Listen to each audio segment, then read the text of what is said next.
Hey, welcome to today's video. We have a quick hitter DMCA topic. Specifically, should you use an employee as a DMCA agent? So we're talking about a business here where you have some employees, you're running an online website or an app, and you need an agent, and you're thinking, should we use a third-party service or should we maybe just use one of our employees? So before we answer that, I'm Rick Chapo. I'm with DMCAagentservice.com. We provide third-party agents to website and app owners. So based on that affiliation, I bet you're guessing my answer to this question is going to be no. For the love of God, don't use an employee. But that's not actually true. So to understand the answer, we need to first focus on an aspect of the DMCA that's very important, and that is the role of the agent. The purpose of your agent is to receive DMCA complaints, essentially copyright complaints, from copyright owners. And so those complaints are typically sent in by email to the agent. Now, courts have ruled that once that occurs, the company must act, quote unquote, expeditiously in processing those complaints. And expeditiously has been found to mean basically within 48 hours. And that includes on weekends and holidays and what have you.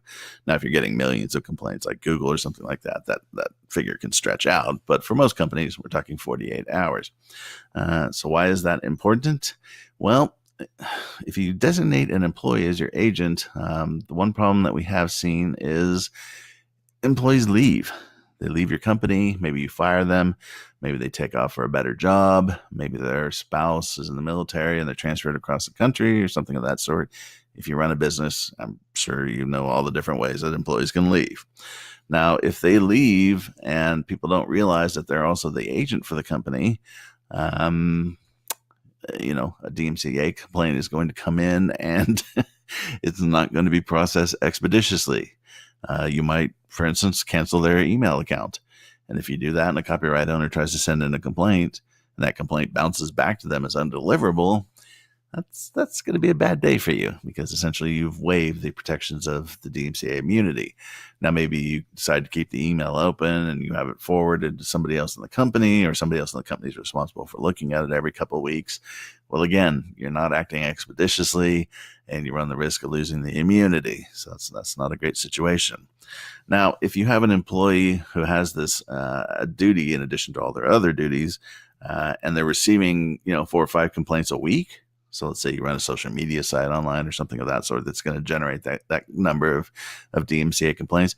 Well, in that situation, it's fine to use the employee because people are going to realize that this person is, performing this function, and that if they leave for whatever reason, somebody else needs to be assigned to it. I mean, it's going to be pretty obvious to management, their fellow employees, and what have you. The problem we see with companies, though, is that let's say you have an online website or an app, and maybe you receive only 3 to 5 complaints in a year. Well, you might go 5 or 6 months with no complaints. And if the employee is let go or leaves voluntarily during that period for some reason, most people may not realize that, hey, we need a new agent. Most people may not realize that person was even performing that function. I'll give you an example with our service. We renew annually. It's an annual service at $70. And so at the end of each year, 30 days before that year ends, we contact our clients. And we say, hey, your year's almost up and it's renewal time. Please let us know if you want to renew or not. Here's your 30-day notice of renewal. And a lot of times what we find is the person that we dealt with at that company, the person who originally retained us, they're no longer with the company. And so we either don't get a response or we get a response saying essentially, who are you? What do you want? This kind of a thing. And then, I spend 30 minutes talking to people at the company, trying to explain to them that this isn't a scam. Look here on your site, here we are listed, and, what's the DMCA and that kind of a situation. And then somebody else in management gets assigned that responsibility. And that's very common. It's very common. So, can you designate an agent or an employee as your agent? Absolutely. There's nothing in the code of copyright regulations that prohibits that. Should you do it? If you're getting a lot of complaints, if you're getting a pretty consistent flow of complaints, then yeah, using employees is probably a good way to go because, again, it's going to be obvious what they're doing, and that if they leave for whatever reason, that somebody's going to need to fill that spot. If you're only getting 3 or 4 complaints a year, something like that, you might want to use a third party to act as the agent just because if that employee leaves, it may slip through the cracks that you need a new agent, and that can lead to massive disaster. So that's our answer. Should you use an employee as a DMCA agent? Sometimes. So if you have questions or comments, post them below. I'll be happy to answer them. If you enjoyed the video, give us a thumbs up. If you didn't, I feel shame. Thanks for watching. Have yourself a good one.